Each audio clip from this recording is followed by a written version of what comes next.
Hey everyone, it's Uncle here. Today we're diving into Timberborn. Specifically, we're going to be talking about sluices, how they work, why they're important, and how you can use them to master water control like a pro.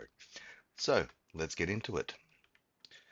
I've created a map, a very simple, very easy map for the purposes of this, just to show how water works. Okay, it's a bit of a beaver utopia. Um, there's no real challenge to this map. It's more about the water. Okay, and what we've got is a big dam. We've got two water sources, one and two, and they are flowing into the dam, and then from there they are flowing down this river. So what we're going to do is we're going to discuss why we're using sluices, how they work, and what you're supposed to do to make sure that your town always has water.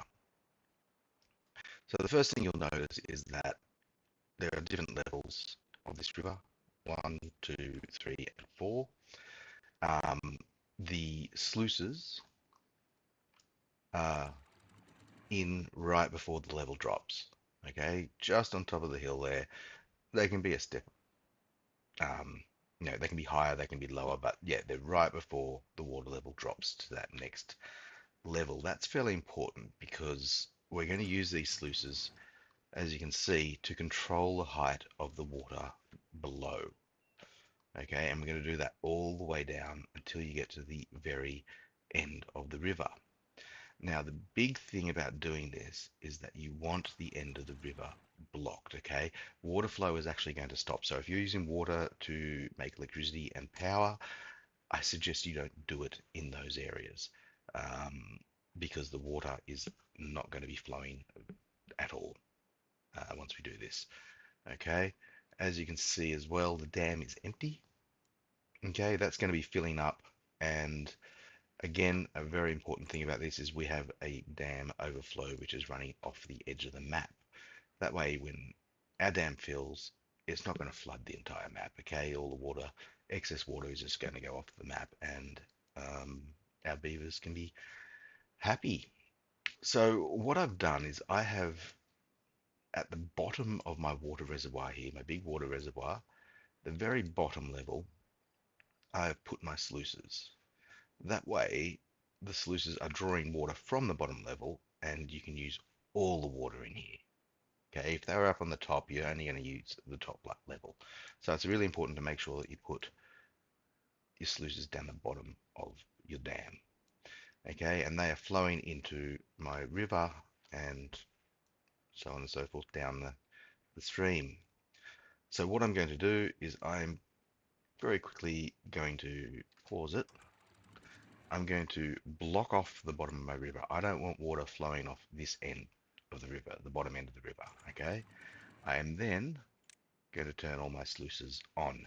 Now, I've set them to automatically keep the level of the water, okay, in the section below them at 0.75. It isn't super accurate. You'll probably find that the downstream depth will actually go up to zero point 0.8, zero point 0.9, occasionally can even flood. It depends on a few different things. If you've got a very small section of water you're doing this with, then yeah, it will definitely sort of flood for a second or two. It's not the biggest deal. The flood goes away, the water evaporates, and it all starts working. But just so you know, it's not hyper accurate. So what I'm going to do is turn all these on, and we're going to press play, and we're going to see what happens. And the first thing that you'll notice, here, I press play, first thing you'll notice is that the water keeps flowing. That makes sense because there's not enough water in here, and it hasn't reached the designated height, but it's getting there very quickly. As you can see, we're up to zero point 0.6. It's going up and down because there are waves. I created a little tsunami when I closed these floodgates here, but yeah, here we go. Okay, so it's hit 0.75, 0.81. These have closed. Now, like I said, they are a little bit delayed. They do continue to let water through for a second or two. I don't know why, but it happens. There it is, and the water's going up and down. There we go. We've hit our level. And then the next one to hit the level will be this one. Okay, and it'll keep going up the chain like that until we get to here, and these ones close. Once these ones close, the dam is going to start filling up. Okay, the reservoir, I should say, and that is basically what we're waiting for right now. I've got the game at fast speed, so it shouldn't take too long at all. Look at this, yeah, 0.78, everything's closed, and there you go, the water stopped flowing. This one here, the downstream depth is now starting to rise because these are now closed, and you'll see that, yeah, once it gets to about 0.75, it's going to close. Um, yeah, as you can see with the reservoir, I've got it set up like most normal people do. Okay, but these dams will let red water through, or and then these will let the clean water through. Same with this and side and that side. So whenever the bad water comes up through this, it's going to flow off the map. The This should be getting close to done. Here we go, 7.5, 7.8. There you go. These are closed. They'll stop flowing in a second. This is what I'm talking about. The water levels, yeah, they opened up again. As the water sort of slows down and stops, it'll reach a happy place. And yeah, look, I mean, this finished at 991. There you go. It just started flooding. So you got to be really, really careful when you do it. Perhaps in some of them, it's better to have it at 0.65 to begin with, anyway. Once the water's slowed down, you can actually then just increase them to the level that you want. All right, so now we've got this dam. The water level is coming up pretty quickly. Let's switch to the water view. Here it comes, and when it gets to the top, it's going to flow over the edge of this wastewater dam here. Okay, the water level is never going to get higher than that. Okay, if I wanted to expand the dam, then I'm going to have to build everything up way higher, including these. Okay, so here it comes.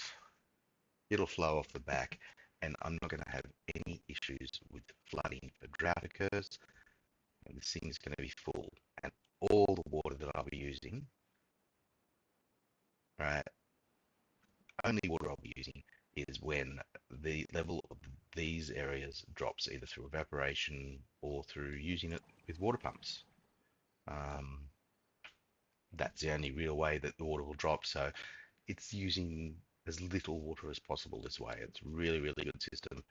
Everything is well watered. Everything is ready to, have crops planted and trees planted, and I can now go ahead and start joining some of these up with water if I wanted to, or you know if this wasn't here, I could go and create a really big patch and have an aquatic farm in there. Whatever I wanted to do with this water, it's really, really simple because it's all still water and it's always going to remain full. It's a really, really good system. So I hope that really helps you guys. And just remember, this overflow dam is really the most important thing. Okay, you want overflowing off the back, and you want these completely blocked. All right, down this other end. You don't want water flowing off the edge of the map this way. If you do want that, then yeah, put a floodgate in, open it up, or just use dams, just normal dams. If you want water flowing through, use dams.